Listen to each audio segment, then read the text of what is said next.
réduire l'écart, c'était pas donner le plus possible à ceux qui avaient des difficultés à apprendre ou qui venaient de milieux moins favorisés. Non, c'était abaisser ceux qui se débrouillaient mieux. Alors oui, quand on dit donner plus de place au contrôle continu, en réalité, on fait quoi? On enferme chaque établissement dans sa sociologie, son niveau scolaire, etc. Parce qu'un système parlementaire, ça ne peut pas fonctionner correctement s'il n'y a pas de majorité. Voilà, c'est le parlementarisme et la Ve République, contrairement à ce qu'on dit, est in fine un régime parlementaire. Il y a bien un pouvoir fort du président, mais c'est un régime parlementaire. Depuis le général de Gaulle jusqu'à François Hollande, personne n'a jamais utilisé l'article 47. Les gens qui ne consentent pas sont au bord de la désobéissance. En France, on a eu Bonaparte le 18 Brumaire, on a eu De Gaulle en 1946 et en 1958. Il y en a d'autres qui ont eu moins de chance. Il y a eu Franco, Mussolini, Hitler, Staline. Non mais voilà, ça sera peut-être pas toujours autant de chance. La logique, ça paraît inoffensif. Oui. La logique, ça doit être poussé jusqu'au bout. Eh bien, poussez la logique jusqu'au bout. Et vous allez voir.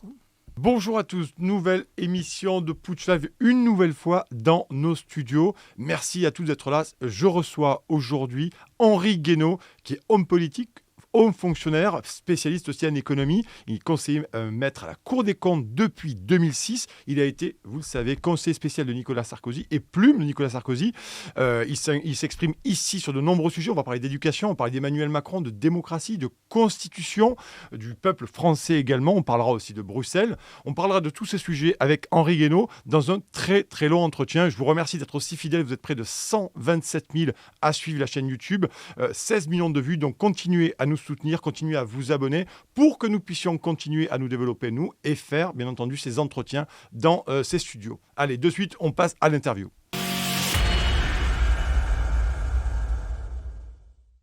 Bonjour Henri Guénaud. Comment allez-vous? Titre personnel, ça va, mais comme disait ma grand-mère, quand ça va pas, on fait aller. Mais il est vrai que l'ambiance de l'époque mine beaucoup le moral. Arrive à un âge, vous savez, où on jette un œil sur ce qu'on a fait, et je me dis tout ça pour ça, tout ça pour en arriver là. L'état du pays, de la société, de la civilisation. Finalement, à quoi a mené tout ce à quoi j'ai cru? C'est une question maintenant qui est devenue lancinante. Je regarde autour de moi ce qui se passe. Oui, vous êtes vraiment dans un pessimisme et surtout dans un retour en arrière où vous dites tout ça n'aurait servi à rien par rapport à votre engagement politique qui a été le vôtre, et votre engagement personnel aussi, parce que vous n'êtes pas que politique, hein. Vous avez quand même un gros parcours. Et avoir œuvré pour tout ça, aujourd'hui, c'est vrai que quand on voit l'état de la France, on parle de la France ici, on parlera de l'Union européenne après, on a de quoi se poser de sérieuses questions. Mais je m'en pose, c'est pas... Mon problème, c'est pas de savoir si je suis pessimiste ou optimiste. Alors, c'est des mots que je n'emploie en général pas. Vous savez, Bernanos disait l'optimisme, c'est une facilité. Alors, je traduis, ça consiste à peindre l'avenir en rose, pour se rassurer, mais il disait l'espérance, c'est une vertu. Et c'est une vertu héroïque. Alors, je dirais que simplement aujourd'hui, elle est, pour moi en tout cas, beaucoup plus héroïque que jamais. Et elle est de moins en moins présente, j'ai quand même l'impression. Elle est héroïque, il faut vraiment se forcer. Vous savez, espérer, c'est pas un état, c'est une volonté. Enfin, c'est l'expression d'une volonté. Ça vient du plus profond de l'être. Et donc, il faut le vouloir. Il faut vouloir espérer. Aujourd'hui, c'est de plus en plus héroïque de vouloir espérer. Tout simplement. Mais c'est pour ça qu'on vous reçoit, et je vous remercie vraiment d'avoir accepté ce long interview. J'aime toujours, quand j'ai mes invités, savoir d'où ils viennent, savoir comment vous êtes arrivé là aussi. Vous êtes né à Arles, d'origine sociale assez modeste, il faut le dire, et comment vous vous êtes hissé.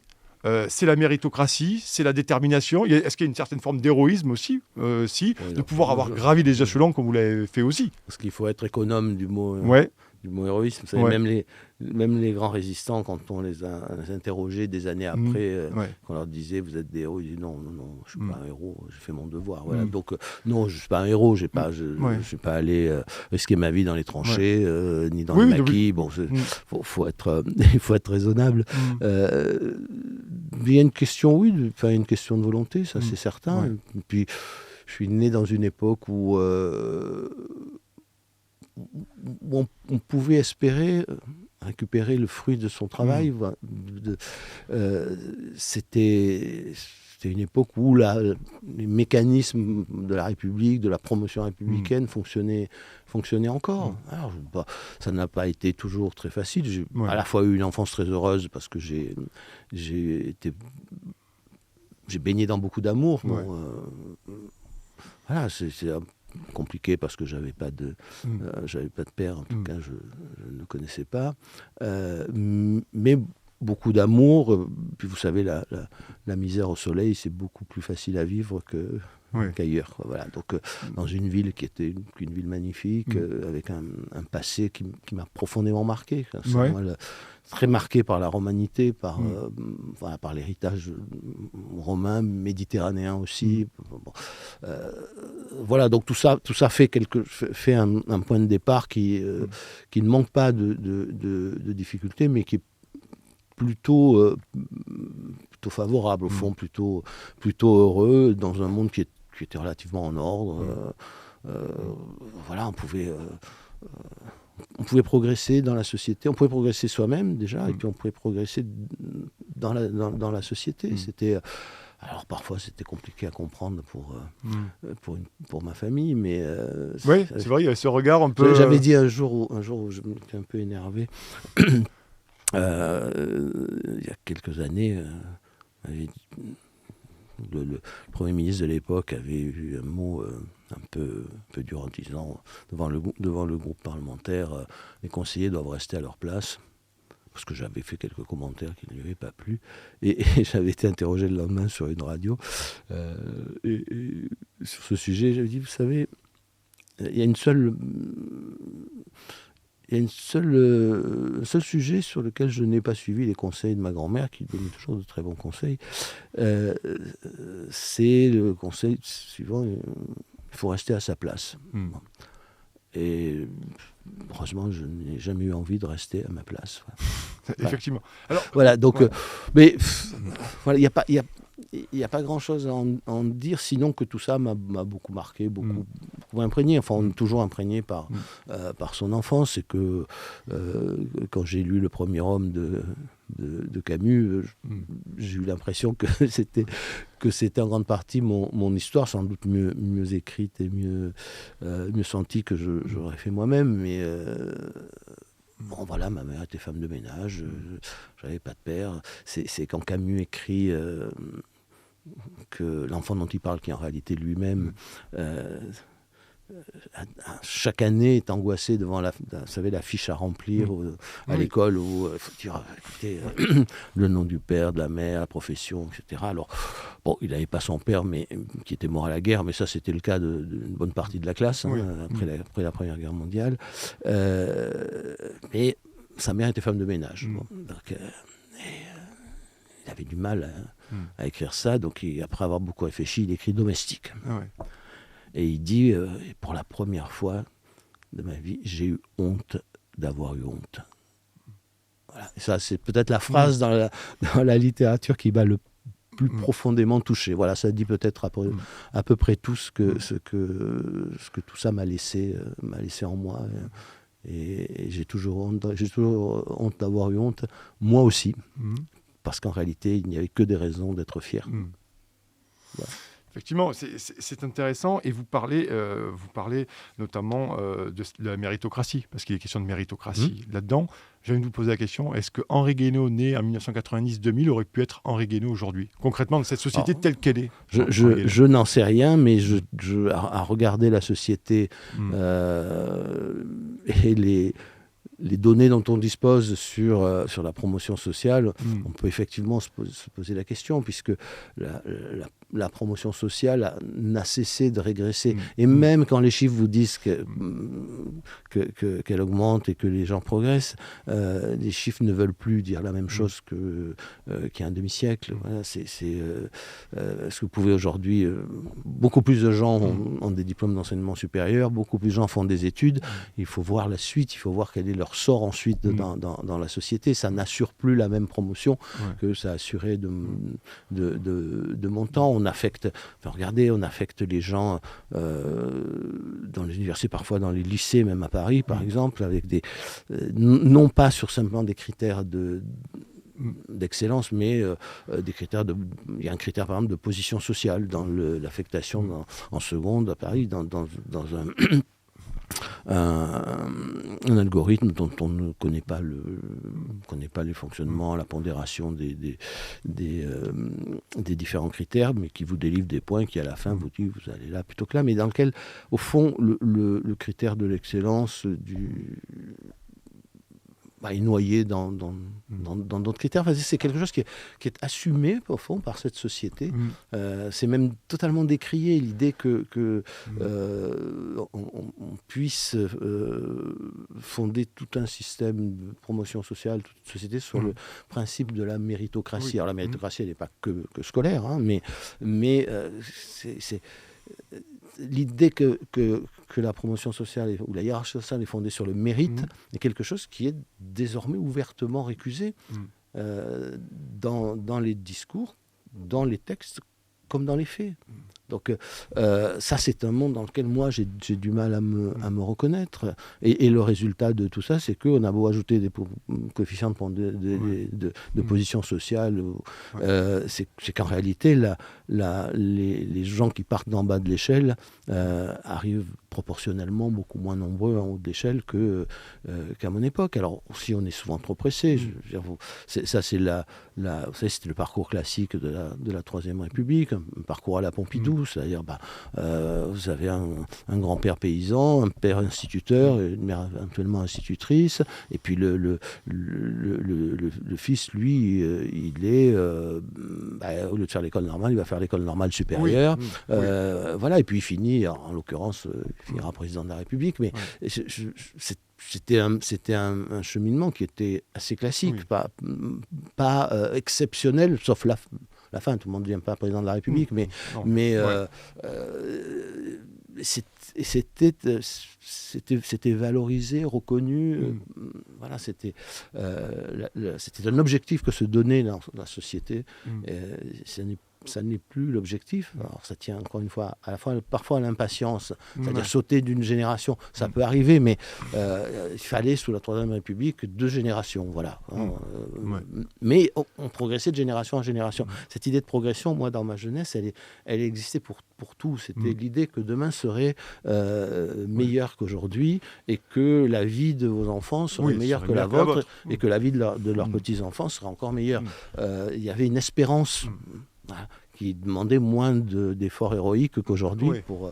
Mais est-ce que c'est dû, Henri Guénaud, peut-être aussi au naufrage, moi je constate, c'est mon avis, de l'éducation nationale? Est-ce qu'aussi, question supplémentaire, est-ce qu'il n'y a pas eu une volonté aussi de saper cette méritocratie par une éducation où toute une classe de gens n'ont pas pu être formés correctement et d'en faire véritablement des citoyens qui pouvaient s'émanciper socialement, politiquement, économiquement. Il y a eu une volonté d'effacer ce qu'on a appelé l'élitisme, ou l'élitisme républicain. Vous savez, il faut s'entendre sur ce qu'est la République. Hein.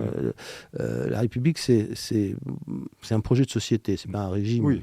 C'est-à-dire, c'est pour reprendre la distinction, si je devais me caler sur la distinction de Régis Debray qui oppose les démocrates aux républicains. Alors moi, je pense qu'on ne peut pas les opposer, mais il faut les distinguer. C'est-à-dire que pour ce qu'il appelle un démocrate, la démocratie est un projet de société, la République un régime. Pour un républicain comme moi, la démocratie est un régime et la République est un projet de société. Alors, une France unie indivisible, l'assimilation, la promotion par le mérite, etc. C'est un projet de société qui n'est pas partagé dans toutes les démocraties, par toutes les démocraties occidentales. Il y a aussi il y a un héritage culturel, historique, etc.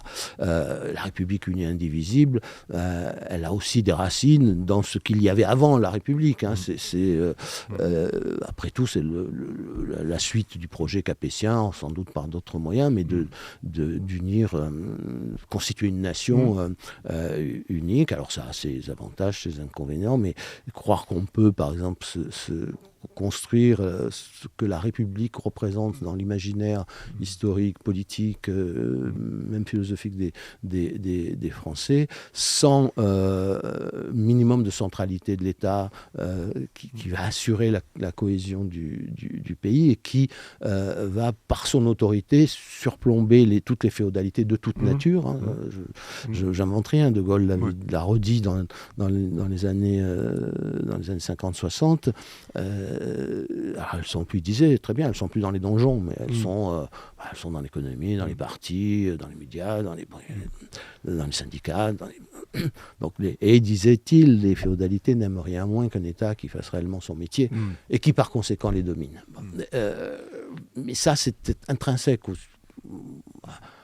projet de société, au projet national de la République.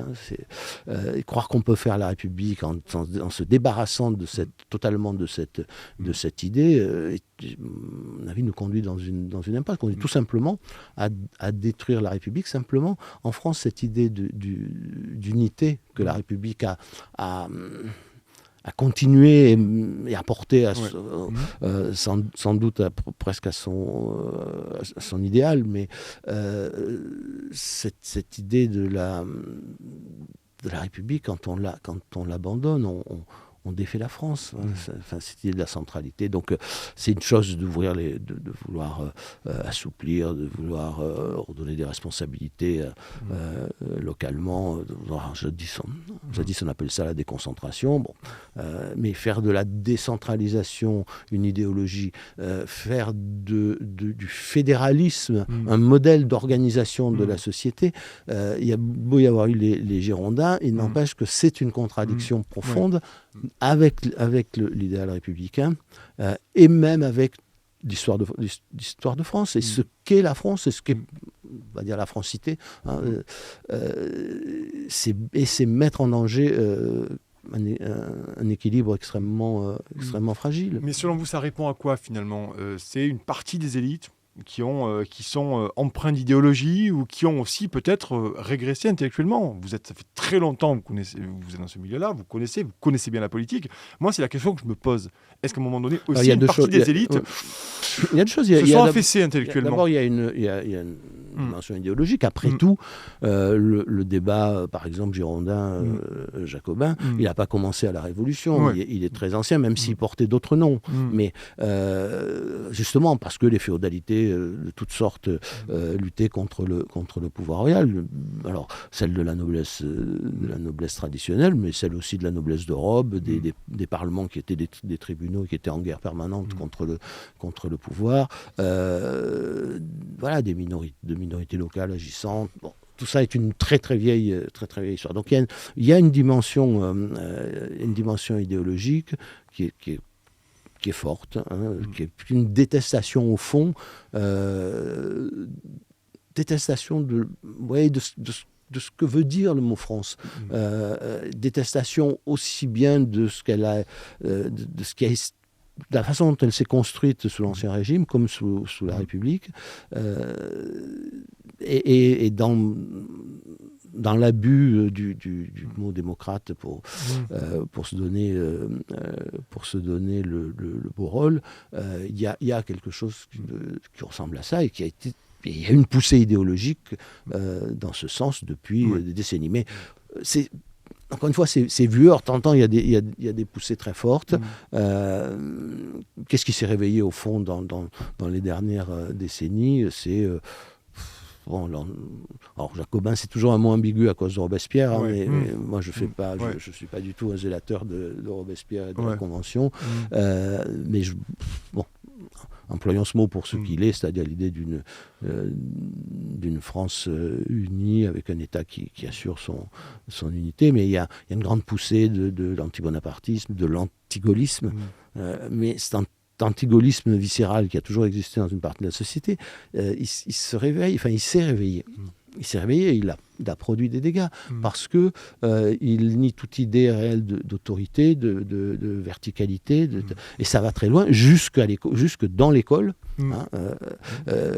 Ça a été toute l'aventure du pédagogisme, ce qu'on a appelé le pédagogisme, c'est où le maître finalement devenait un accompagnateur de l'éveil de l'enfant et plus du tout un maître d'école, plus du tout quelqu'un qui vous transmet un savoir.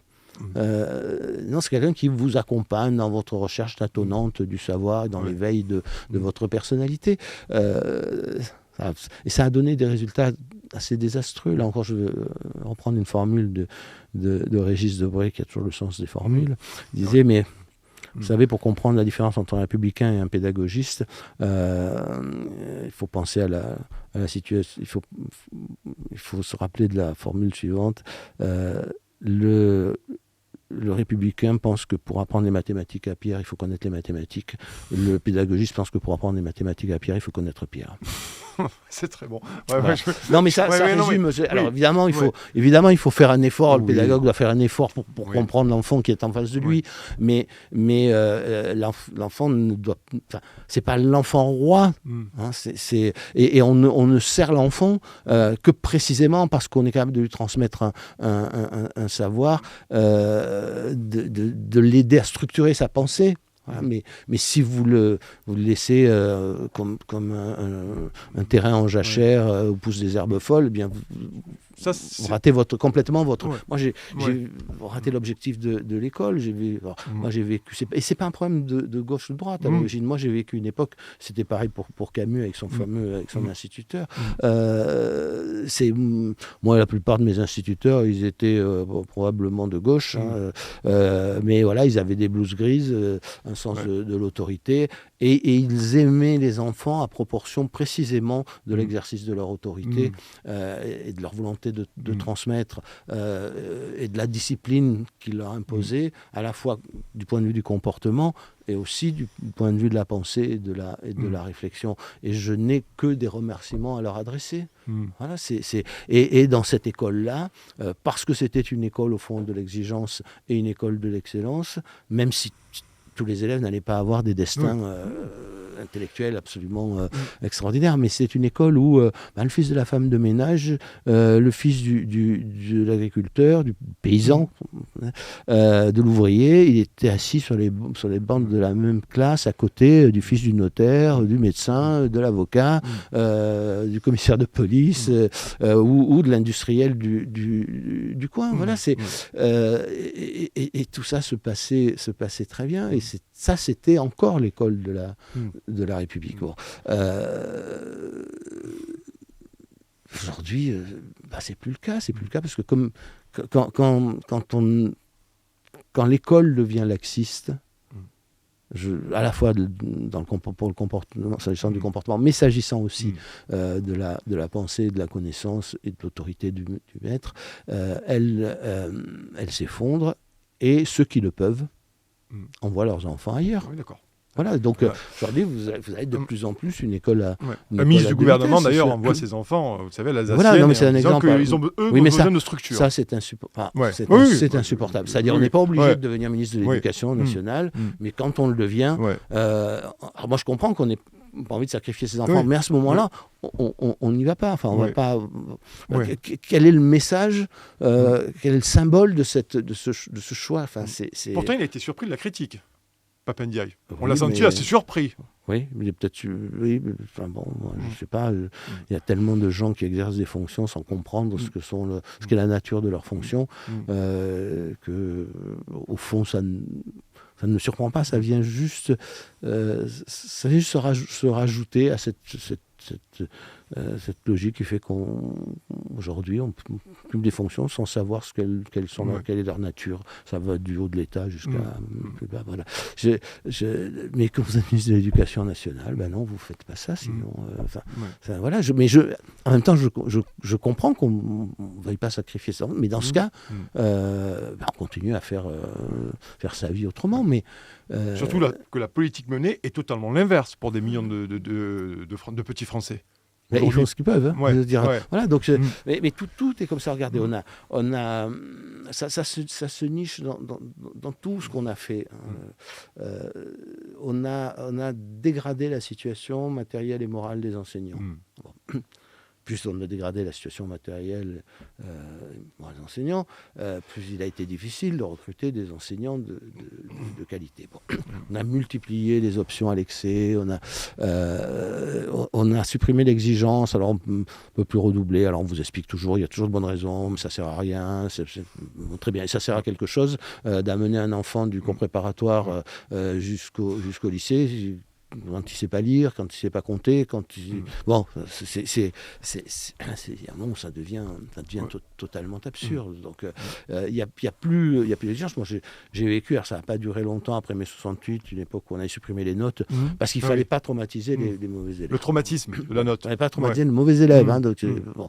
Mais moi, je n'avais jamais vu les mauvais élèves traumatisés par quoi que ce soit, mais bon, alors ça a duré quelques années, puis après on a compris que c'était ingérable, parce qu'évidemment après on a remplacé les notes par des lettres, après on a puis finalement on est revenu aux notes, mais toujours avec ce fond idéologique qui consistait à se dire que fallait pas promouvoir les bons élèves, il fallait réduire l'écart, c'était pas donner le plus possible à ceux qui avaient des difficultés à apprendre ou qui venaient de milieux moins favorisés. Non, c'était abaisser ceux qui se débrouillaient mieux. Alors oui, il y a des reproductions sociales, mais ça ne se corrige que par une école exigeante en réalité. Mais est-ce que vous ne pensez pas, Henri Guénaud, qu'il y a peut-être une volonté aussi de désarmer intellectuellement les gens aussi avec un nivellement par le bas? Ou est-ce que vous pensez que c'est un délitement,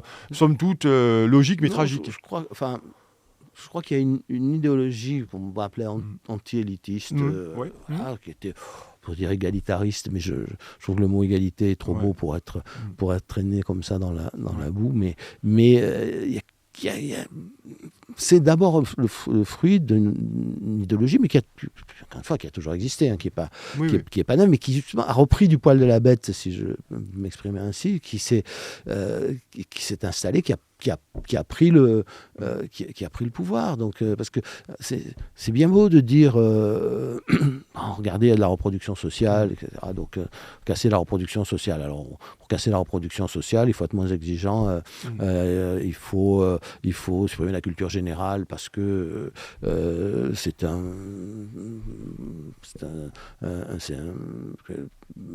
signe c'est une forme de discrimination parce que chez moi il n'y avait pas de livres, ça ne vous empêche pas de lire, il y a des bibliothèques, évidemment il faut accompagner les élèves qui ont plus de mal, mais supprimer l'exigence pour qu'ils puissent monter plus haut, non pas dans la société, non pas dans leurs propres aspirations, dans leur façon d'être et dans les connaissances qu'ils peuvent accumuler, mais dans l'apparence d'une fausse égalité qui en réalité se retourne. Voilà. Mais regardez, tout a été indexé là-dessus. Donc le dernier exemple, ça a été celui de la réforme du bac de M. Blanquer, qui pourtant partait avec des principes finalement très républicains, fait une réforme du bac dans laquelle on donne une place beaucoup plus grande au contrôle continu. Alors, je ne dis pas que le bac fonctionne très bien, mais il fonctionne mal parce qu'il n'y a plus d'exigence.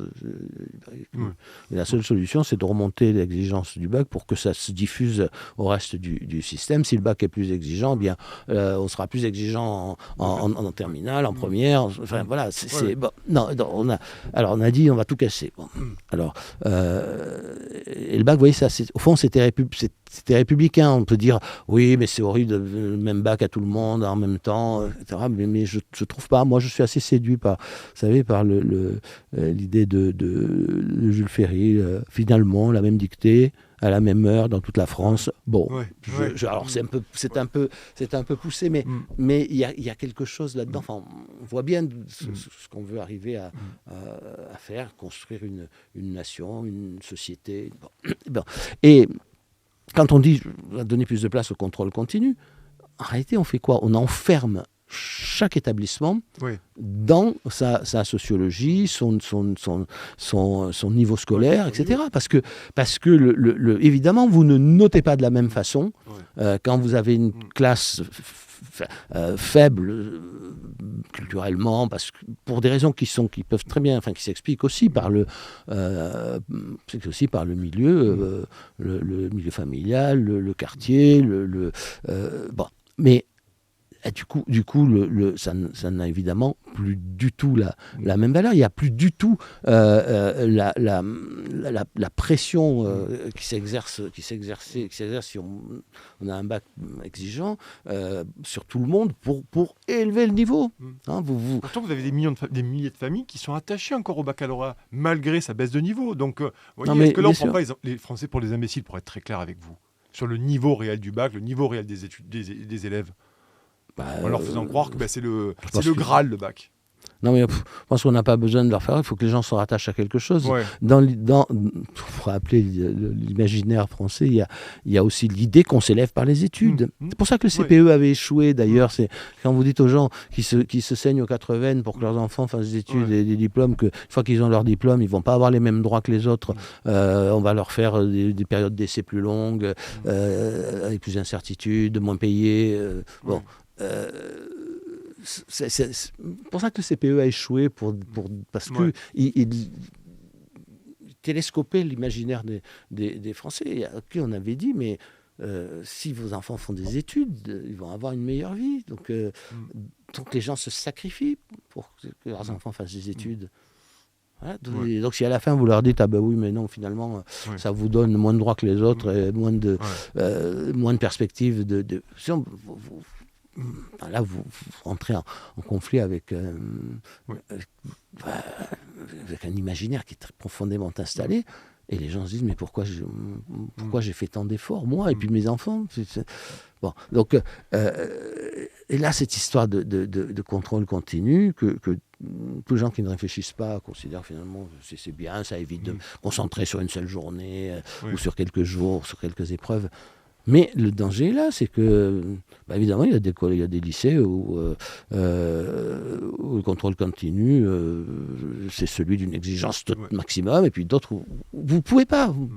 Vous notez encore une fois en fonction aussi j'allais dire de l'élève moyen de la classe. Vous ne pouvez pas noter de la même façon à Louis-le-Grand et dans un lycée d'une banlieue défavorisée. Ça n'est pas vrai. Bon. Et donc vous pénalisez en réalité les enfants de ce deuxième lycée. Les plus éloignés de la culture. Voilà, rendez-vous compte, on avait voulu il y a quelques années Nicolas Sarkozy faire les internats d'excellence. Bon, alors c'est intéressant de voir comment ça a évolué. Il ne s'agissait pas de prendre forcément j'ai dit mais les enfants qui avaient envie de travailler et de les sortir d'un milieu, d'un environnement où ils ne pouvaient pas travailler. Les incarcérés, en fait. Voilà, ils ne pouvaient pas travailler, à la fois parce que chez eux, il n'y avait pas la place, il y avait les frères, les sœurs, l'appartement était petit, les parents ne pouvaient pas s'en occuper, et puis à l'école, parce que les bons élèves dans les établissements difficiles, ils savent sauront ce que je veux dire. Hein. Je veux dire, la vie est très difficile. Hein. Oui. Bon. Et de plus en plus. Et de plus en plus, voilà. Donc en disant, voilà, en disant aux parents, écoutez, on va les prendre pendant, 5 jours par semaine, on va les mettre dans un internat, soit tout près d'un bon lycée ou d'un bon collège, soit parce qu'il y a des bons et des mauvais, voilà, parce qu'on a laissé faire ça, donc maintenant il y a des bons et des mauvais, soit dans le lycée lui-même ou le collège lui-même, avec, ils feront du sport, ils seront dans des classes où l'exigence sera... Bon.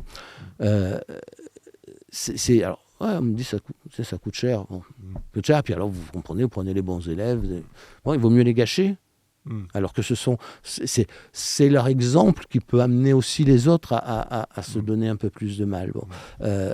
Arrive le gouvernement suivant, non, excellence, c'était pas bien, il fallait pas parler d'excellence. Donc, on a les internats, il y a peut-être une idée, mais on a ouvert des internats, mais plus du tout d'excellence. Mais là, enlever le panneau n'était pas sans signification. Alors après, le gouvernement suivant, on a remis excellence.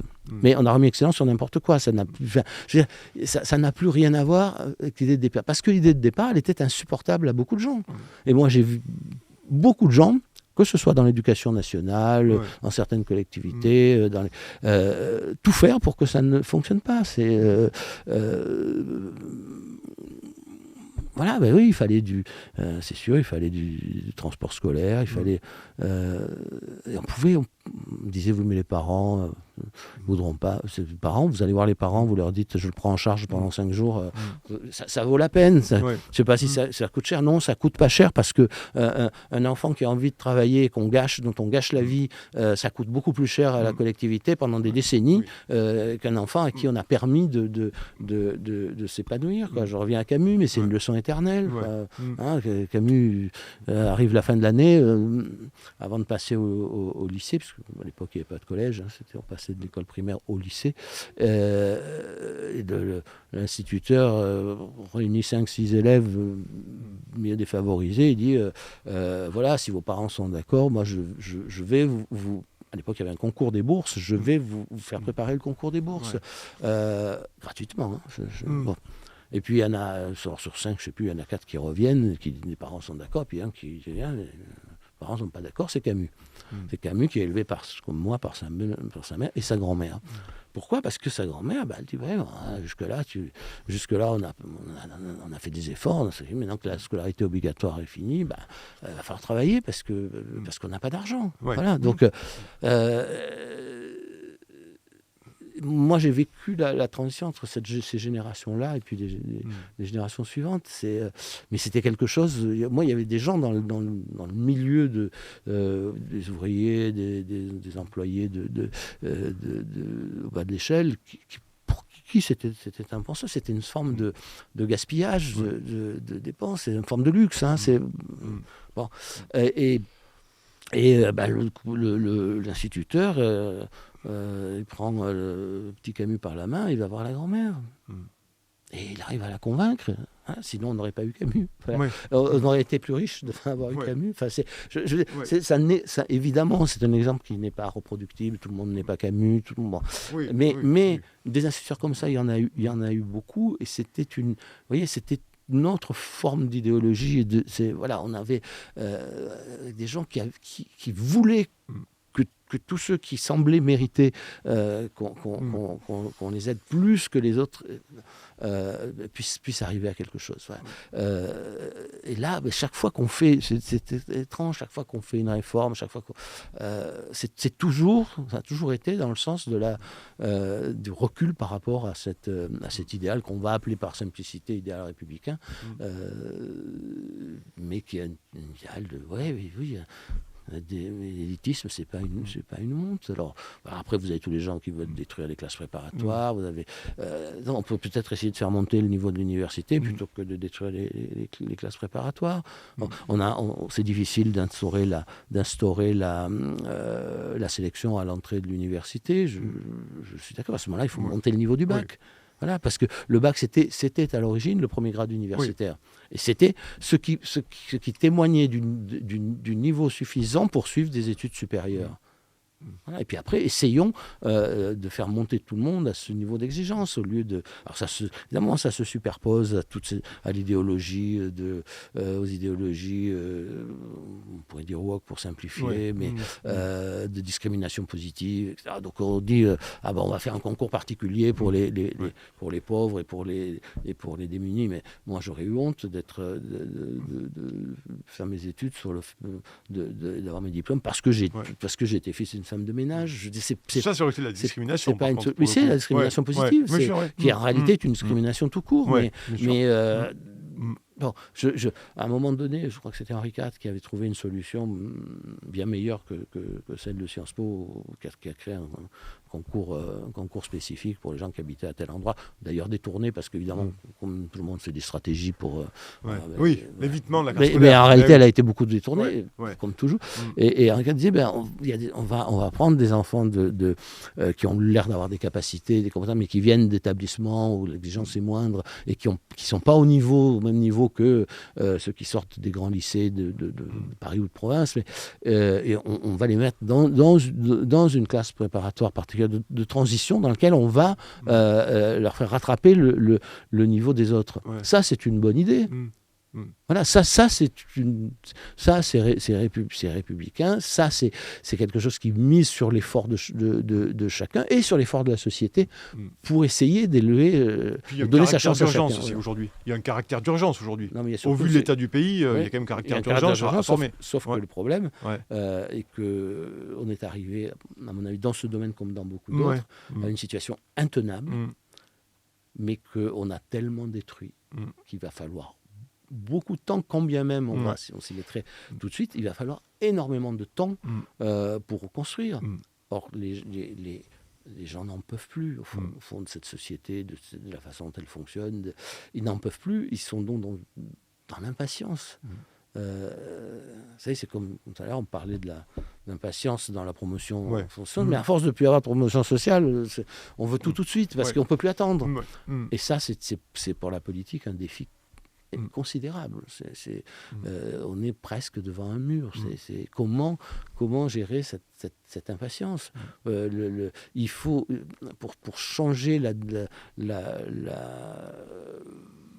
trajectoire d'un système éducatif et universitaire, il faut des décennies. En réalité, parce que sans parler de la formation des enseignants, parce qu'il y a mais c'est ça. Non, mais je parle global, de tout. Voilà, c'est global. C'est comme quand vous dites je supprime ou j'élargis le numerus clausus des médecins qu'on avait bêtement, avec le poison des politiques comptables qui s'est appliqué à tout parce qu'il y a l'idéologie, puis l'idéologie anti-élitiste, anti-excellence, etc. Et puis il y a le poison de l'idéologie comptable, consiste à dire. Et on va en parler, on va avancer. Rigolo parce que on a parlé d'éducation, c'était passionnant, mais je voudrais qu'on parle aussi un peu d'Emmanuel Macron et surtout Emmanuel Macron, mais surtout sur la Constitution, son rapport à la Constitution et à la démocratie, parce que là on atteint quand même des choses qui sont effrayantes aujourd'hui avec les 49.3, avec les 47.1, les votes bloqués. Aujourd'hui l'article 40 qui a été sorti par Yael Braun-Pivet qui s'est défendu en disant non moi je suis seul indépendant de l'exécutif. Aujourd'hui quel regard vous jetez là-dessus? Jusqu'où va aller Emmanuel Macron pour imposer des choses dont la majorité des Français ne veulent pas? Est-ce que là, c'est une fracture qui est pratiquement irréversible qu'on est en train de vivre en France? Alors, moi, je me suis beaucoup exprimé pendant la réforme des retraites.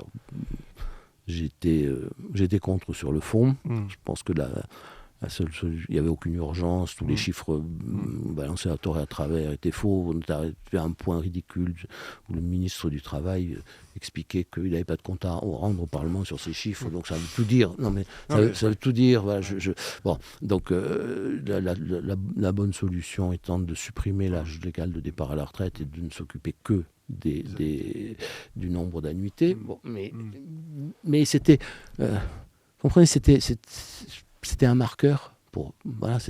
Il s'est passé ce qui se passe toujours. Un des problèmes de finances publiques, mais on sait qu'augmenter les impôts, ça va être compliqué, que réduire les dépenses ça va être compliqué. Donc, mais pour sauver la face et pour que Bruxelles sauve la face aussi, il faut trouver un marqueur, il faut trouver une case où mettre une croix. Bon, en général, c'est le système des retraites qui sert à ça, ou les systèmes ou la réforme du marché du travail. Là, il y a quelques marqueurs. Bon, ben voilà, là, on a fait... on s'est dit, voilà, on va faire la réforme des retraites, qui avait été écartée il y a quelques années par Emmanuel Macron lui-même, celle-là. La réforme de l'âge, le recul de l'âge de la retraite. Mais il s'était même opposé. Voilà. Il s'était même opposé, Emmanuel Macron. Il nous avait expliqué doctement que ce serait un scandale et qu'on ne pouvait pas. Et vous il l'avait écarté ouvertement. Disons voilà, donc il fallait. Donc on a donné cet os à ronger, si je peux me permettre cette expression triviale, à la Commission. Et Et tout ça, mais tout ça n'avait pas de sens. Après, il y a la méthode. La méthode, d'abord, c'est que vous ne pouvez pas gouverner quand vous n'avez pas de majorité, comme si vous en aviez une. Bon. Alors, il y a des gens... Alors ça me... Pour une première remarque, il y a des gens qui trouvent que finalement, c'est mieux. Non, mais c'est vrai. Moi, j'ai entendu pendant des années des gens vous expliquer que le modèle idéal, c'était le modèle, finalement, la démocratie allemande. Ça obligeait au compromis. C'est quand même fantastique, hein. On fait des coalitions, oui, mais pas avant les élections, on fait des coalitions après, c'est-à-dire vous votez pour deux partis, pour des raisons, vous votez pour l'un ou pour l'autre, et si vous ne votez pas pour l'un, c'est parce que vous avez des raisons de ne pas voter, et le lendemain, vous vous retrouvez avec les deux au pouvoir, et un programme commun sur lequel vous n'avez jamais rien eu à dire. Vous ne prononcez pas, mais il paraît que c'est le summum de la démocratie. Bon, moi, je veux bien, mais si les Allemands le trouvent, c'est très bien, mais moi, je ne le trouve pas, et je préférerais que mon pays, ça soit différent. Mais bon, donc, ça a été... on se retrouve dans cette situation, mais j'ai entendu le président de l'Assemblée nationale dire au détour d'une phrase il n'y a pas longtemps que finalement, si on met un peu de proportionnel, ça, il n'y aura probablement pas de majorité, mais que finalement, les Français ont l'air de bien s'habituer à ce système où il n'y a pas de majorité, où les gens sont obligés de négocier.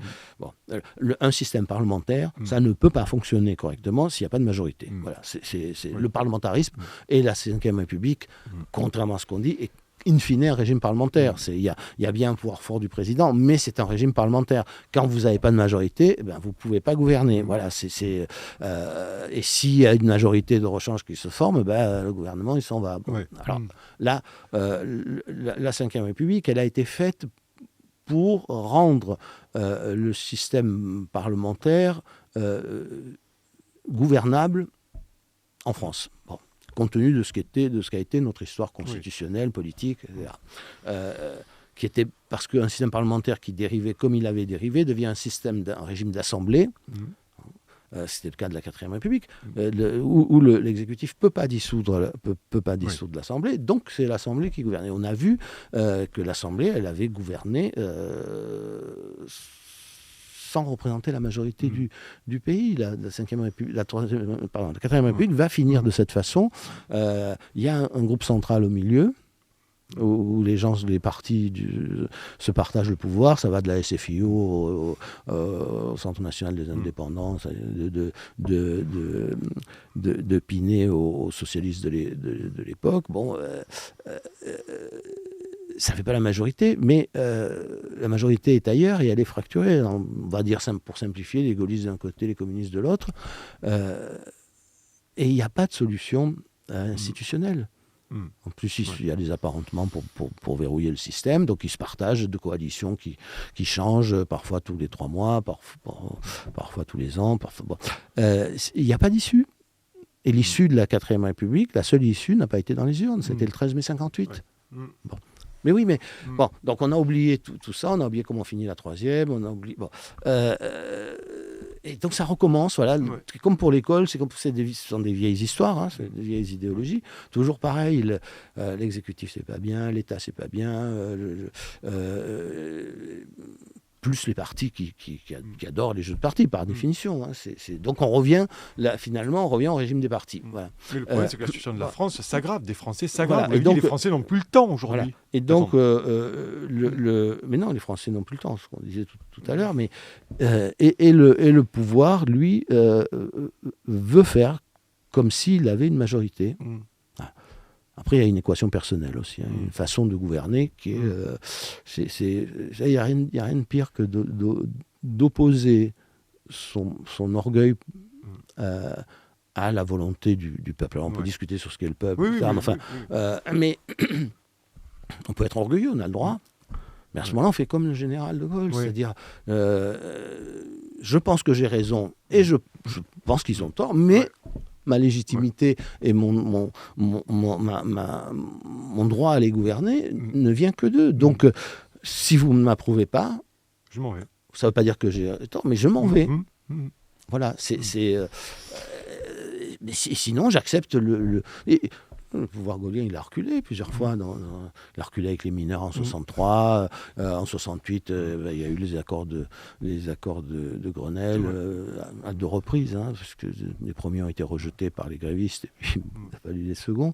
Et puis en 69, il perd, il s'en va. Enfin, je veux dire, mais c'est un pouvoir qui sait qu'à un moment donné, où on s'en va, où on recule, parce que alors ça ne mérite pas qu'on s'en aille, mais voilà, le pouvoir a besoin d'une légitimité. Cette légitimité ne peut pas venir que du fait qu'on vote à telle date pour quelqu'un ou pour une majorité. Ça ne suffit pas. Voilà, ça suffit dans le temps ordinaire. Puis un jour, il y a... c'est ce qu'a fait Chirac avec le CPE, ce qu'a fait Mitterrand avec l'école libre. Enfin, tout le monde a fait. Qui s'est trouvé dans cette situation en a tiré les conséquences, soit de son départ, soit du recul de son gouvernement. Pour ça, évidemment, on a fait une énorme sottise avec le quinquennat. On a beaucoup abîmé la Constitution avec les réformes successives, mais en particulier le quinquennat. Avant, il y avait un président qui pouvait garder une certaine distance avec son gouvernement, et pas seulement en temps de cohabitation, et qui pouvait jouer les arbitres. C'est ce que fait Mitterrand au moment de l'école libre. Il dément son gouvernement. Certains ne sont pas contents, ils s'en vont. Ou Chirac avec le CPE. Ou avec les grèves de 95. Où, à un moment donné, ils sont de la fin de la partie parce que ça ne peut plus durer. Donc ça, le quinquennat, évidemment, a rendu la chose beaucoup plus difficile parce qu'elle mélange le rôle de Premier ministre avec celui de président. Elle met le président en première ligne sans arrêt. Reste que le président a un devoir de, malgré tout, essayer de rester un peu à distance et de se souvenir, toujours la même histoire, savoir quelle est la nature de la fonction qu'on occupe. Il a un premier devoir, c'est maintenir l'unité du pays. L'unité et l'indépendance du pays, ce sont les devoirs. Les premiers devoirs, au-delà même des devoirs qu'il peut avoir vis-à-vis de sa majorité. Voilà, et ça, il doit les assumer. J'allais dire quoi qu'il en coûte, quoi qu'il lui en coûte, ou quoi qu'il en coûte à sa propre majorité ou à son électorat. S'il ne le fait pas, il ne remplit pas sa fonction, et alors il n'y a plus personne qui remplisse cette fonction, qui joue ce rôle. Et ce que je trouve dangereux, c'est de l'avoir oublié, c'est d'avoir fait passer un tas d'autres considérations avant ça. Et pour les faire passer, d'avoir... surinterpréter la Constitution. Évidemment, tous les instruments utilisés sont dans la Constitution. Ça nous renvoie aussi à une autre crise générale. C'est ce qu'on appelle la crise du « j'ai bien le droit de ». Alors, on reproche beaucoup à l'individualisme, j'ai bien le droit de. On pourrait le reprocher à certaines minorités, c'est-à-dire, ou à certaines institutions. C'est pas parce que vous avez le droit, parce qu'il est écrit dans le droit que vous devez utiliser ce droit. C'est-à-dire le droit, il s'utilise avec discernement. S'il n'y a pas de discernement, pas pour celui qui gouverne comme pour celui qui est gouverné, il n'y a plus de société possible. Voilà, donc là, c'est exactement ce qui se passe. J'ai le droit, c'est écrit dans la Constitution, mais le 47.1, personne n'avait jamais fait ça. Non. Personne. Depuis le général de Gaulle jusqu'à François Hollande, personne n'a jamais utilisé l'article 47.1 qui est fait pour faire passer des textes financiers quand s'approche l'échéance qui, si le texte n'est pas adopté, va priver de ressources la sécurité sociale d'un côté ou le budget de l'État de l'autre, puisque ça vaut pour les deux. C'est pas fait pour faire passer la réforme des retraites ou de l'assurance maladie, ou des grandes réformes, parce que faudra toujours trouver une dimension financière à n'importe toutes les réformes. Donc ça, c'est un abus. On a abusé, et c'est le péché originel, il est quand même là. C'est la chose la plus exorbitante de l'esprit des institutions dans cette histoire de retraite. Bon.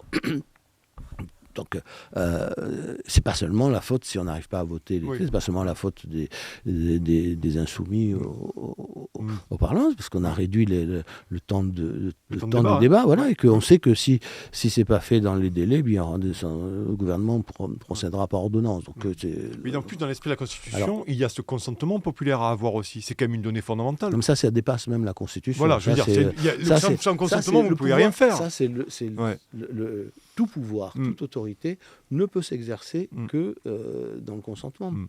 Alors, s'il y a très très très peu de gens qui ne consentent pas, on peut peut-être passer outre, mais il y a très vite très vite ça devient ingérable, parce que l'absence de consentement veut dire que les gens qui ne consentent pas sont au bord de la désobéissance. On l'a vu avec les Gilets jaunes, vous pouvez être que quelques dizaines de milliers, si vous avez décidé de ne plus respecter les règles, ça devient ingérable. Voilà, donc je ne dis pas l'adhésion, je ne dis pas le soutien, je ne dis pas le consentement. Je consens à obéir à quelque chose avec lequel je ne suis pas d'accord.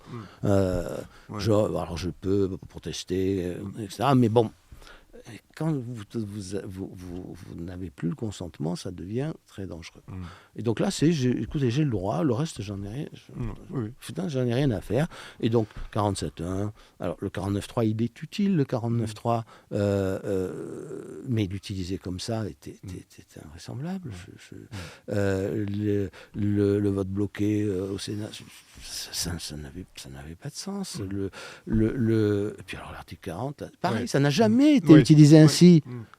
Jamais, il faut se demander. La Constitution, c'est aussi une affaire de pratique. Il faut se demander pourquoi des gens aussi différents que tous ceux qui nous ont gouvernés depuis 1958 n'ont jamais utilisé l'article 40 de cette façon. Ni même, et surtout depuis que la niche parlementaire existe, ça n'est jamais arrivé non plus. Enfin, la niche parlementaire, elle est faite pour justement permettre de discuter. Alors, vous n'allez pas brandir l'article 40 à ce moment, sinon c'est fini. Il n'y a plus de niche parlementaire. Le but, c'est que ça ne veut pas dire que le but n'est pas que la proposition de loi soit votée, mais c'est qu'elle aille dans l'hémicycle et qu'elle soit discutée et votée. Voilà. Après, elle peut être rejetée par la majorité, mais c'était pour donner une respiration au système et permettre à l'opposition de faire discuter des projets. Voilà. Donc tout ça, avec J'ai bien le droit d'eux,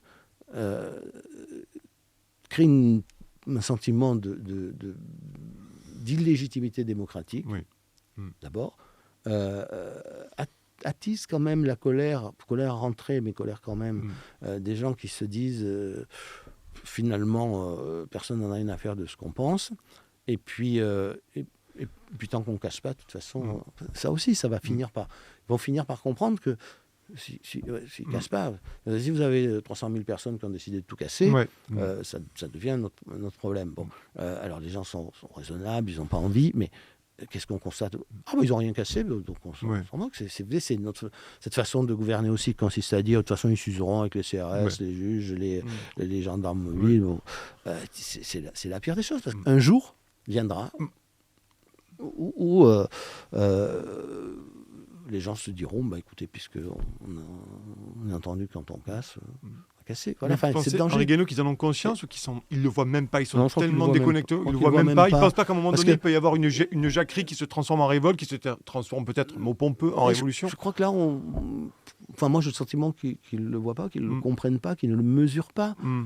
Et en faisant ça, non seulement on crée ce sentiment de colère rentrée qui finira par se réveiller un jour, mais on délégitime les institutions. Il y a ça aussi. Donc moi j'aime bien la Ve République, et je pense que là on l'a beaucoup abîmée, parce que ça va donner des arguments à tous les gens qui ont oublié l'histoire parlementaire et qui veulent une sixième. Qui veulent une 6e République. Mais alors qu'il affiche comme ça, ou qu'en réalité la 6e République, elle peut commencer sans mettre le mot. Mais je suis frappé quand même par tous les gens qui expliquent mais quand même les institutions qui permettent ça, c'est pas normal, etc. Mais les institutions qui ne le permettent pas, on les a déjà vues. Alors après, il faut se réfléchir quand on met ses bulletins dans l'urne. Il faut peut-être que les citoyens qui ont aussi leur responsabilité s'intéressent à la politique, pas seulement la veille des élections. Alors, je sais, la politique, elle n'a pas été à la hauteur, on a autre chose à faire, tout ça est très vrai, mais après, il faut bien comprendre, les peuples ont la politique qu'ils méritent aussi, et les hommes politiques qu'ils méritent. Voilà, surtout dans les démocraties. Voilà, et si les personnes ne veulent s'en saisir, ça continuera. Le problème, c'est qu'aujourd'hui, des millions de Français en souffrent de cette politique. Ce qui n'était pas le cas il y a encore peut-être 10 ans. Aujourd'hui, économiquement... On souffre depuis longtemps. Mais sur l'inflation alimentaire, par exemple, sur le prix des carburants, ça a l'air basique, mais c'est des pôles de dépenses aujourd'hui qui sont incompressibles et qui atteignent des niveaux records. Donc il y a quand même une partie de la classe moyenne qui est en train de basculer dans une forme de paupérisation, un déclassement. Ça fait longtemps en 2019, l'OCDE a fait une grande étude sur le sentiment de déclassement des classes moyennes dans tous les pays de l'OCDE. C'est pareil, c'est-à-dire qu'il y a un vrai sujet, mais ce sujet, il ne cesse de s'aggraver depuis 40 ans. Cette question. Et ce sentiment, il ne cesse de s'aggraver depuis 40 ans. Et le jour où les classes moyennes basculeront... Alors, les classes moyennes, c'est aussi une définition, est aussi un peu compliquée, mais on voit bien... c'est quand même le groupe central, majoritaire. Alors, ça c'est très inégal à l'intérieur. Il y a des gens qui sont pas... qui ne roulent pas sur l'or, si je puis dire, et puis des gens qui sont très aisés. Bon, mais quand ce groupe y bascule, il faut se souvenir que la démocratie, elle dure plus longtemps. Voilà, c'est pas une... Puisque là aussi, si même par votre travail, vous n'arrivez pas à bien vivre, si même par vos efforts, vous n'arrivez pas à vous élever un peu, ça crée une forme de désespoir, de colère, presque de haine. Ça détruit la sociabilité d'une façon qui est extrêmement dangereuse. Moi, je crois qu'il faut mais j'ai l'impression qu'on est gouverné par des gens qui ne prennent pas en compte tout ce qui ne se voit pas. Mais nous vivons avec ce qui ne se voit pas. Ce qui nous détermine ne se voit pas à première vue. On n'en voit que les conséquences. Et là, il y a une espèce de cécité totale. Et pourtant, encore une fois, les prédécesseurs, quel que soit leur défaut, ils ont compris, face au bonnet rouge, même François Hollande a compris que ça avait été voté à l'unanimité, la taxe, l'écotaxe, à l'unanimité au Parlement. C'est rare, hein ? Il a fallu l'abandonner, mais parce que ça menaçait de tourner à la révolte fiscale. C'était une vieille histoire. Mais ça n'a pas duré longtemps, les bonnets rouges. Ça a été violent, mais ça n'a pas duré très longtemps. Ça n'a pas duré très longtemps. Parce qu'ils ont compris, le pouvoir a compris que c'était... Le pouvoir de nuisance, c'était important. Que c'était c'était dangereux. En plus, ça réveillait des vieux souvenirs de révolte en Bretagne, des bonnets rouges. C'est pas un hasard, tout ça. C'est comme les gilets jaunes qui montent à Paris, comme dit Catherine Ney, pour tuer le roi, et qui mettent des guillotines sur la... ils n'ont pas tous appris par cœur l'histoire de France, mais ils mettent des guillotines, pas des potences, des guillotines sur les murs. Donc il y a des choses qui remontent, avec lesquelles il ne faut pas jouer, parce qu'une fois qu'elles sortent, et la violence, elle est dans chacun d'entre nous. Ça s'appelle la nature humaine. La nature humaine, elle est violente, animale, instinctive. La civilisation, la culture, les institutions, la politique, le droit, tout ça c'est fait pour canaliser cette violence le plus possible. Ça ne suffit pas toujours, mais le plus possible. Mais alors quand vous faites tout pour affaiblir toutes ces digues, alors là vous êtes sûr du résultat. Voilà. Et petit à petit, moi j'ai le sentiment qu'on se rapproche de cette situation que très bien René Girard. Quand une société est trop profondément divisée, elle tente toujours de reconstituer son unité par la violence. Alors après, c'est le bouc émissaire, la discrimination unanime, la violence mimétique, etc. Mais l'histoire, c'est l'histoire de l'humanité. Voilà. Alors, à force de penser que nous sommes très différents de tous ceux qui nous ont précédés et que la nature humaine n'existe pas, on finit par reproduire. On finit par reproduire des comportements qui auront les mêmes conséquences parce que ce sont les conséquences de la nature humaine. La politique se fait avec la nature humaine. Est-ce qu'il serait possible un jour que ceux qui nous dirigent réfléchissent à cette question absolument fondamentale. Voilà, pour l'instant, ça, on n'y est pas. Donc, moi, ma grande crainte, c'est que les institutions, c'est que tout ça mette à bas les institutions. Qu'on recommence. Alors, qu'est-ce qu'on va faire? On va recommencer, on va faire une constituante. On a déjà donné. La constituante, c'est ce qu'il y a de pire. On l'a fait en 1946, c'est ce qu'il y a de pire, parce que la constitution devient le fruit du marchandage des partis. Bon, donc il n'y a plus de cohérence, plus rien. Il vaut mieux la méthode de 58. Je fais un comité constitutionnel consultatif, je construis un projet cohérent, je le soumets au peuple. Si le peuple n'en veut pas, on recommence. Voilà. Bon, mais on ne fait pas. Bon. Il y a une espèce de refus absolu de tirer les leçons des leçons de l'histoire et ce que nous apprend l'histoire aussi sur la nature humaine. Voilà, parce que l'histoire nous apprend. La question que je vais nous poser, on a parlé, vous avez un peu abordé tout à l'heure, je veux qu'on parle de l'Union européenne. Pourquoi Emmanuel Macron, c'est le cas en Belgique, c'est le cas en Espagne, il ne dit pas la réforme des retraites, c'est Bruxelles? Ils n'ont pas de problème en Belgique ou en Espagne, parce que c'est aussi un marqueur. C'est un marqueur de... Pourquoi ils ne le disent pas? Mais non, au contraire. Soyons francs. Quand il dit, rappelez-vous, quand Elisabeth Borne fait le 49.3 et que quelques heures avant, Emmanuel Macron glisse, on est obligé de la faire parce que les marchés financiers, sinon, il faut les rassurer. Il le dit, ça n'a pas été repris dans les médias, mais je ne comprends pas pourquoi ils ne sont pas francs du collier, les Français, en disant voilà, c'est comme ça et c'est pas autrement. Mais non, parce que d'abord, c'est un marqueur politique intérieur aussi vis-à-vis de ce pense être son électorat, la sociologie de son électorat. Donc, regardez, ça a été présenté comme un marqueur par ce qu'on appelle la droite républicaine. C'était même l'ADN. On rêve, mais c'est comme ça. Enfin, on cauchemarde. C'est un marqueur. Voilà, c'est un marqueur avec un électorat.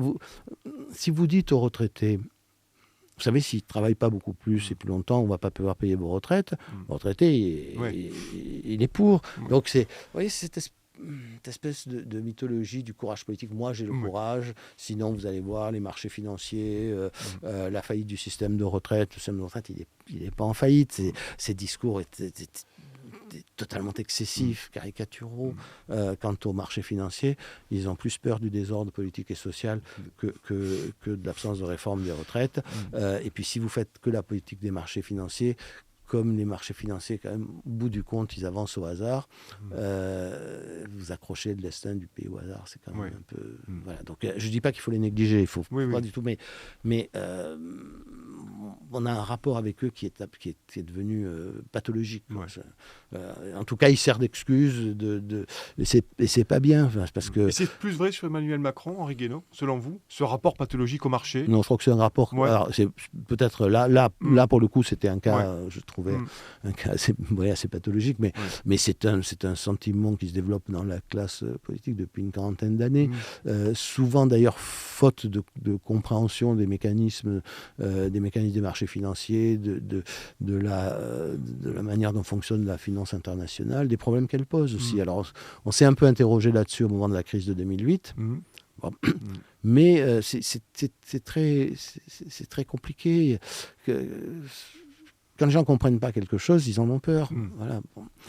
Ou alors, c'est un marqueur idéologique. Moi, j'ai appartenu à un parti politique dans lequel, quand on disait quand même la finance nous pose un problème. La finance globale, il y a un problème. Vous ne pouvez pas dire le contraire. Ça ne veut pas dire qu'on est ni marxiste, ni maoïste, ni même anticapitaliste. Un problème. Alors, il y a toujours quelqu'un pour dire non, mais on n'est pas chez les communistes ici. Ah oui. Voilà, mais c'est la même chose. C'est quoi, c'est un déni de réalité pour vous? Non, c'est un marqueur idéologique, c'est comme ça. C'est comme ça. Mais ils n'ont pas travaillé non plus, ils ne savent pas de quoi ils parlent, mais c'est un réflexe idéologique. Voilà, il faut dire ça. Mais c'est pareil à gauche à l'inverse. Quand Hollande dit pendant la campagne la finance est mon ennemi, la gauche, c'est d'un seul coup, enfin la gauche militante, je ne parle pas des gens, des électeurs, mais se sont transportés de joie, ils sont prêts à le porter en triomphe à l'Élysée. Bon, seulement comme il est pareil que les autres, comme il a la même expérience que les autres, quand il arrive à l'Élysée, la finance devient son ami, quoi. Enfin, je veux dire que c'est évidemment ceux qui avaient applaudi se sont trahis. Bon, mais en réalité, ça finit toujours comme ça. Voilà, il y a plus de réflexion sur mais comment on continue à vivre la politique comme l'expression de la volonté humaine dans l'histoire, dans le monde tel qu'il est, et comme aurait dit le général, dans le monde tel qu'il est, parmi les autres tels qu'ils sont. Ouais. Voilà. C'est qu'est-ce qu'on peut pas. Enfin, voilà, ce qu'on peut pas, on le promet pas. Alors qu'on promet ce qu'on peut pas, en général. Bon. Puis après, le lendemain de l'élection, dire oui, mais c'est pas moi, vous comprenez. Voilà, l'État peut pas tout comme Jospin, ou bien c'est pas moi, c'est Bruxelles, c'est machin. Mais non, parce qu'en fait, c'est même là, c'est pas Bruxelles, on est pas obligé.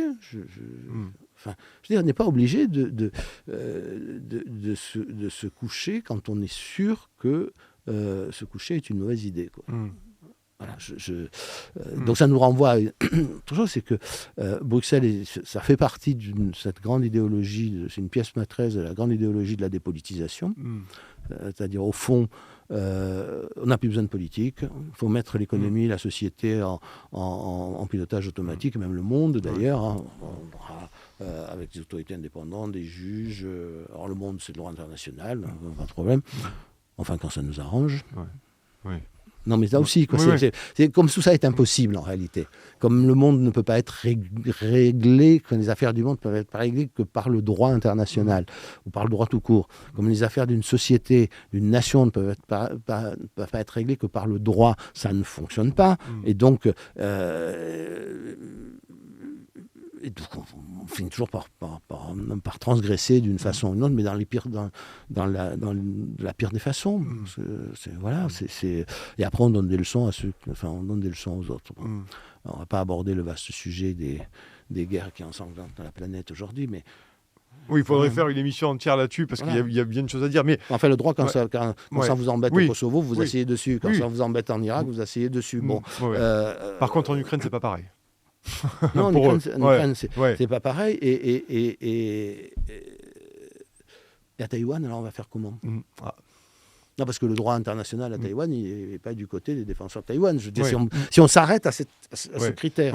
Bon, c'est ce grille de lecture, oui, c'est sûr. Voilà, Donc, et la société, c'est pareil. Ça ne peut pas être réglé que par droit. Il y a besoin aussi de la politique. Et la politique, c'est quelque chose qui bricole, c'est quelque chose qui négocie. Voilà, c'est une force de décision, de négociation, d'arrangement. Bon, normalement, on ne s'arrange pas avec le droit. Mais oui, seulement, à un moment, si vous voulez mettre fin à une guerre, il faut négocier.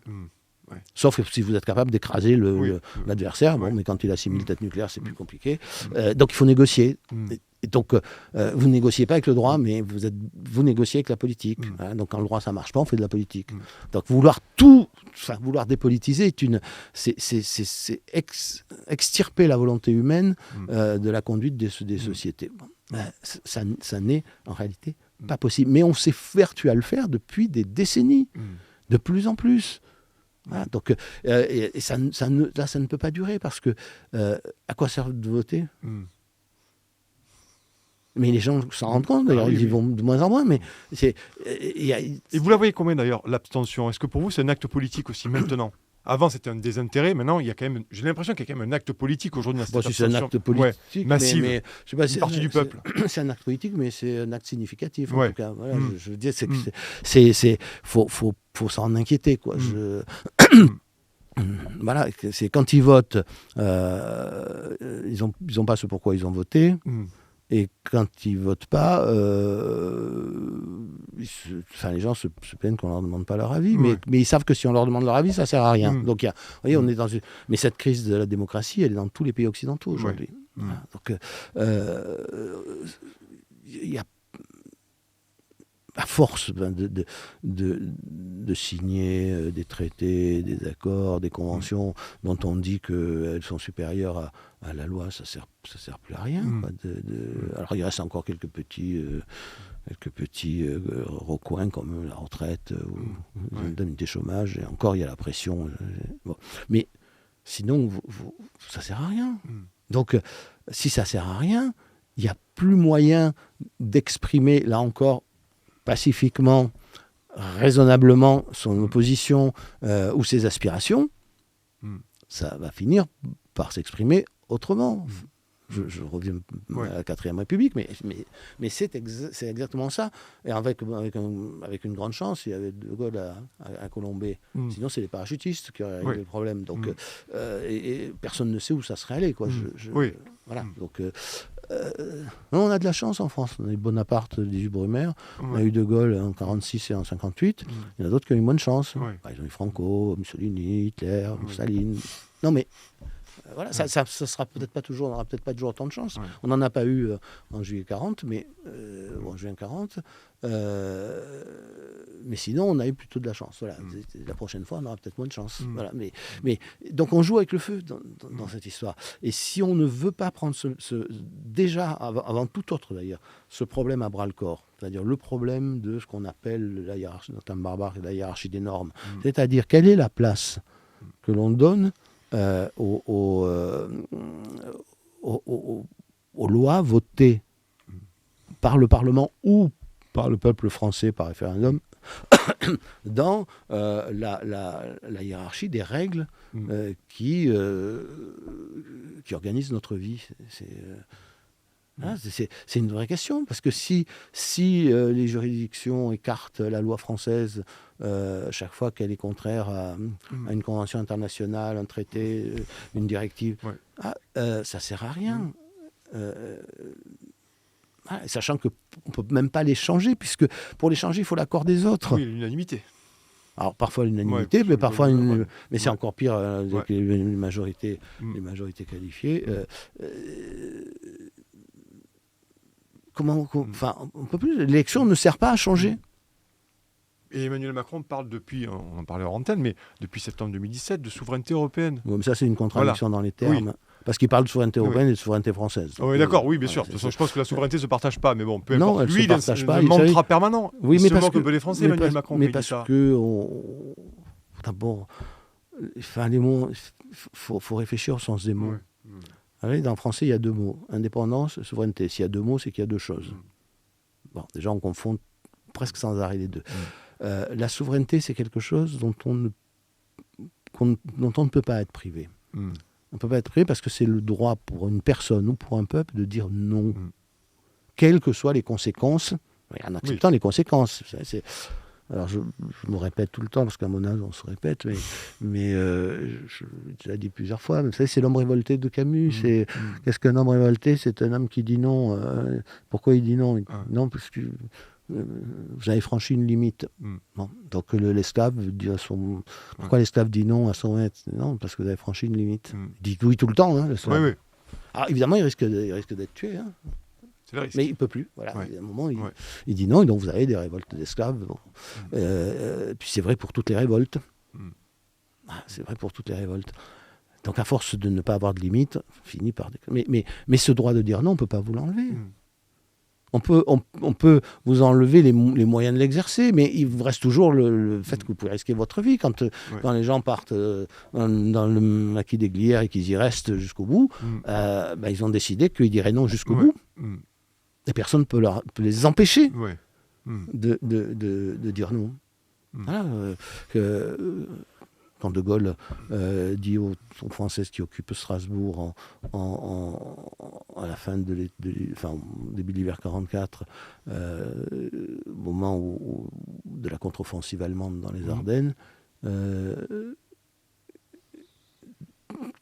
Gaulle donne l'ordre aux troupes françaises de ne pas exécuter l'ordre de l'état-major allié qui demande aux troupes françaises d'évacuer Strasbourg, de façon à reculer puis préparer une contre-offensive. Bon. Il a accepté de mettre les troupes françaises sous l'autorité des Alliés. Il désobéit. Il dit non. Ça fait une crise, et puis finalement, tout le monde s'arrange avec la crise. Mais ça, c'est l'exercice de la souveraineté. C'est-à-dire, il y a une limite au-delà de laquelle j'ai décidé que c'était non, quelles qu'en soient les conséquences. Il n'y a que deux souverainetés qui peuvent se superposer, celle de l'individu et celle d'un peuple. Parce que vous ne pouvez pas enlever ni la vôtre ni la mienne. On peut me réduire en esclavage, me taper dessus. Je reste toujours capable de dire non. Et c'est pareil pour un peuple, ce qui suppose aussi évidemment que le peuple ait une conscience de peuple. Mais s'il a une conscience de peuple, il peut renoncer à l'exercer. Il peut renoncer longtemps à l'exercer, mais vous avez remarqué que quand il décide de l'exercer, parce qu'il n'a pas perdu sa conscience de peuple, même à main nue, il arrive à se libérer. Il y a une force ce que Malraux appelait la force du nom dans l'histoire, quand il voulait définir le gaullisme. Bon. Il disait, alors c'est Malraux évidemment, mais il disait, c'est le nom du 18 juin, il fait écho à celui de Jeanne d'Arc et à celui d'Antigone. Voilà. Bon. Voilà. Mais ça c'est la souveraineté. Pour moi, c'est. Et puis il y a l'indépendance. Alors, la souveraineté, c'est quelque chose qui a un rapport avec vous-même, qui définit un rapport à vous-même. L'indépendance, c'est quelque chose qui définit un rapport aux autres. Hein, donc, le rapport aux autres, la souveraineté, elle ne se négocie pas, elle ne se discute pas, elle est ce qu'elle est. Encore une fois, vous pouvez moduler la façon dont vous l'exercez, mais l'indépendance, elle se discute, elle se négocie. Il faut placer le curseur de l'indépendance. On sait bien qu'on ne peut pas être... On vit dans le monde, donc pas plus que l'individu ne peut être totalement indépendant dans la société dans laquelle il vit, pas plus les nations ne peuvent être totalement indépendantes, et que l'autarcie, c'est la mort, c'est la mort d'un peuple. En fait, en réalité, la mort d'une civilisation, la mort de... Bon. Donc, c'est autre chose. De Gaulle disait d'ailleurs, la souveraineté du peuple, ou la souveraineté de la France, et l'indépendance de l'Europe. Voilà. Mais c'est pas du tout la même chose, c'est pas du tout ce qu'on nous propose. Mais ce qu'on nous propose est juste impossible. Voilà. Et donc, il faut remettre les choses à leur place. La meilleure façon de remettre les choses à leur place, c'est de faire en sorte que nos élections servent encore à quelque chose, que la volonté du peuple français serve encore à quelque chose, qu'elle soit prise en compte, avant qu'elle s'exprime autrement un jour, que par les urnes...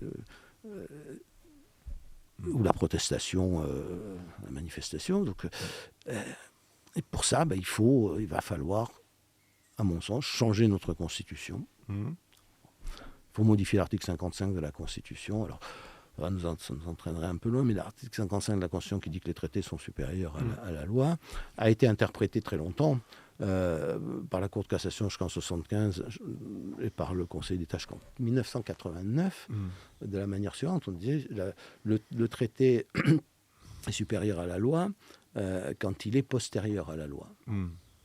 C'est-à-dire que... Et la loi est supérieure au traité quand elle est postérieure au traité. C'est-à-dire on prend en compte la dernière volonté exprimée par le législateur. Que le législateur soit le peuple ou le Parlement. Bon, ça s'appelait la loi, le principe de la loi écran. C'était un principe jurisprudentiel, mais appliqué, ça n'a pas empêché de faire l'Europe, ça n'a pas provoqué le chaos universel. Bon. Et le principe sur lequel reposait était tout simple, c'est le juge ne juge pas le législateur. Maintenant, les jurisprudents se sont retournés en 1975 pour la Cour de cassation, en 1989 pour le Conseil d'État. Le juge juge le législateur. Il décide que ce qu'a fait le législateur s'applique ou ne s'applique pas. Donc ça ne sert à rien, encore une fois, ça ne sert à rien d'aller voter, ça ne sert à rien de c'est pas possible. Alors on me dit, mais il faut négocier avec nos partenaires. La plupart du temps, quand vous voulez négocier, s'ils veulent, tant mieux, mais pour l'instant, ils ne veulent pas. Bon, regardez l'histoire d'un des travailleurs détachés. C'est un serpent de mer. Il n'y a pas moyen. Bon, il y a un moment, il faut pouvoir dire, écoutez, nous, vous voulez discuter, très bien, vous ne voulez pas discuter, on fait une loi, ça ne s'appliquera pas en France, jusqu'à ce que vous vouliez discuter. Voilà, c'est pas... je ne peux pas continuer comme ça. On ne peut pas. On peut vouloir ce qu'on veut, mais il y a un moment où on ne peut pas. Voilà, ça n'est plus pensable. Il faut plus dire aux gens, mais j'y peux rien. C'est pourquoi vous êtes là alors si vous n'y pouvez rien. Voilà, la réponse. C'est pas que les gens ils veulent plus de politique, c'est qu'ils en ont pas assez, qu'elle ne leur répond plus. Parce que les gens n'ont pas d'autre moyen de peser sur les destinées collectives ou sur les destinées du monde que la politique. Qu'est-ce que vous pouvez opposer au marché, aux concurrences déloyales, aux flux migratoires, enfin, sinon la politique. Bon, donc voilà, il va falloir, mais il va falloir se résoudre à ça. d'autant qu'on n'a jamais signé un seul traité où il est écrit que le droit français est inférieur, par exemple, aux directives, aux droits des traités européens ou aux droits dérivés de ces traités. C'est aussi une décision jurisprudentielle de la Cour européenne de justice en 1964. Maintenant, il faut assumer et il faut faire cette réforme en allant directement au peuple, en passant par l'article 11 de la Constitution. Mais évidemment, il faut bien mesurer le combat politique monumental que ça représente. Parce que vous allez avoir tous les gens et toutes les idées qui nous ont menés où nous en sommes, qui vont pousser des hurlements. Le premier hurlement étant quand même, ce qui ressort le plus, c'est quand même l'antigaullisme viscéral. Le premier hurlement étant poussé sur l'article 11. On va nous redire ce qu'on a dit, ce que les mêmes, leurs prédécesseurs ont dit en 62, c'est non, la réforme de la Constitution, ça peut être que l'article 89, il faut d'abord passer par le Parlement, puis après le président choisi. Et donc vous n'avez pas le droit de passer par l'article 11, comme l'a fait De Gaulle en 62 pour l'instauration du mandat de fin de l'élection du président de la République au suffrage universel direct. Et donc c'est un premier combat, un combat qui sera très, très dur. Vous aurez tous les juristes, enfin tous ceux qui détestent la Constitution de 58, tous ceux qui détestent qui vous diront oui mais n'est pas De Gaulle qui veut, mais de toute façon mais si c'était inconstitutionnel, il faut annuler toutes les élections présidentielles depuis 65. Enfin, je veux dire, il y a un moment où ça devient voilà. Alors on me dira, oui, mais vous vous rendez compte, si on fait ça, si on fait cette réforme, c'est les pouvoirs que ça va donner si jamais il y a un pouvoir qui serait un pouvoir abusif. Mais s'il y a un pouvoir abusif, la Constitution ne l'arrêtera pas. C'est pas le sujet.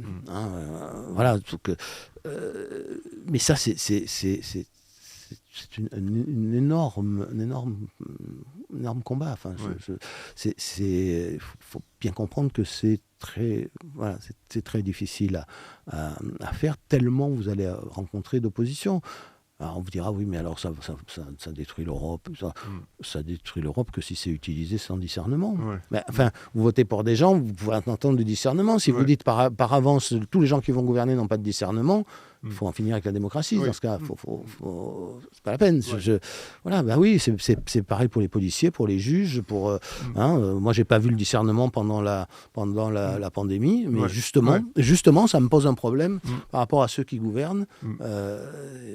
Quand vous repoussez sans discernement votre pouvoir à l'ultime limite, et puis après, vous savez, alors là, pour le coup, le ruissellement, ça marche. C'est-à-dire que l'absence de discernement en haut et l'abus d'autorité, ça descend très vite. Voilà, c'est comme ça que vous vous retrouvez avec un gendarme qui fouille dans votre sac pour savoir si les biens que vous avez achetés sont essentiels. Comme si je pouvais autoriser quiconque, à décider de ce qui est essentiel pour moi ou pas. Voilà. Mais le drame, c'est que tout le monde s'est laissé faire. Le discernement, il est descendu du sommet de l'État jusqu'au dernier des citoyens. Alors quelques-uns qui ont râlé, mais quand même, c'est fou quand on y pense. Donc, mais voilà, si une société a décidé d'élire des gens qui n'ont pas de discernement, elle-même de ne pas avoir de discernement, de résistance à ce qui est une forme d'abus tyrannique d'un pouvoir au départ légitime, il n'y a pas de solution. Il faut que chacun pense qu'il n'y a pas de solution et de recette qui ne se trouve que dans les textes. Il faut que... Si la volonté populaire, elle s'exprime,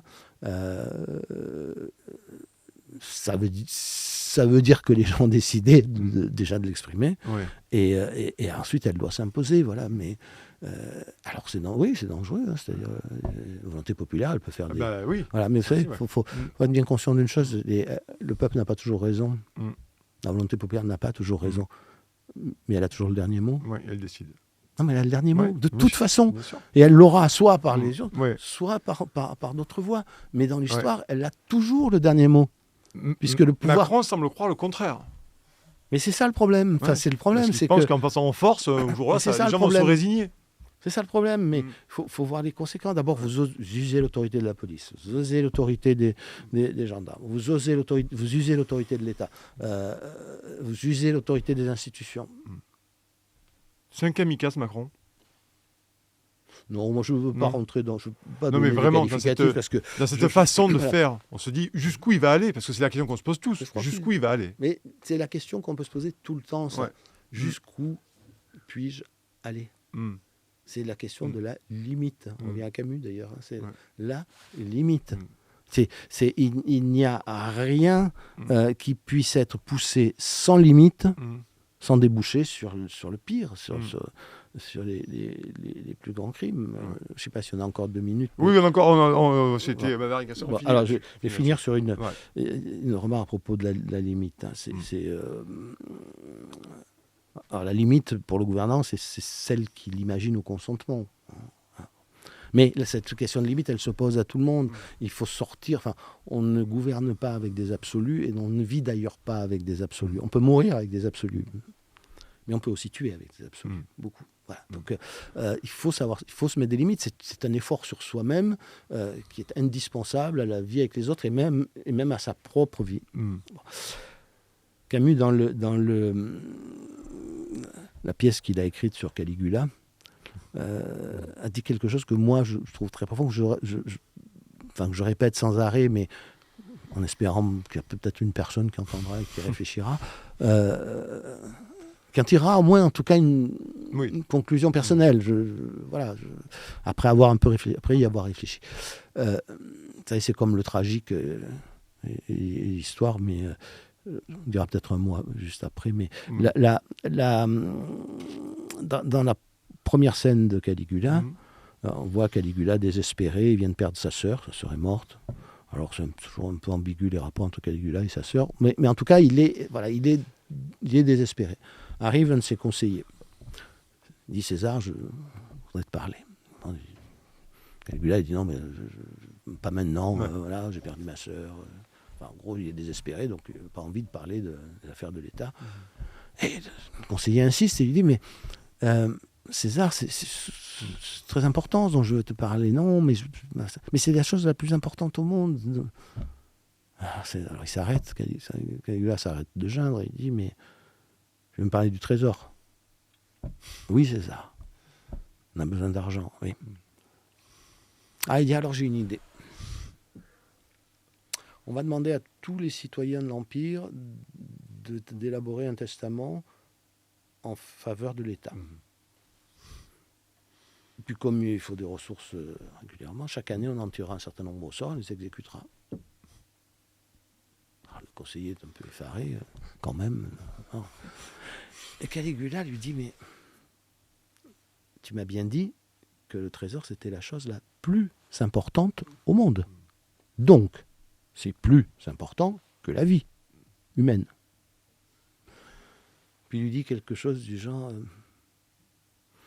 partir de maintenant, vous allez vivre selon la logique, ou nous allons vivre selon la logique. Vous allez voir, vous allez souffrir. La logique.